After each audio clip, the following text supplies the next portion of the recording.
الباندا. استنى، ايه؟ يعني ايه؟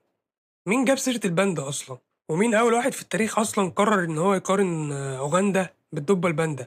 محدش يعرف، بس كلنا فاكرينها.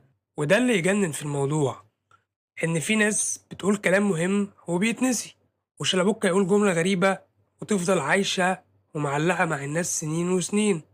والحلو ان الموضوع ما كانش مقتصر على الجمل بس، لا ده الانفعالات نفسها كانت محتوى. يعني ساعات مثلا تحس انه متحمس اكتر من اللعيبة، واوقات تحس ان هو داخل الماتش بقلبه كله. وده اللي مخلي الناس كلها تحس ان هو قريب منها. يعني بص مثلا اللقطة دي، انا مش عايز اقول اي حاجة، انا عايزك تركز بس. شوف الراجل وصل لفين وشوف كمية التوتر، وبعدين ارجع لي. اقفل اقفل. حضري حضري. حرام حرام حرام حرام حرام حرام حرام حرام حرام.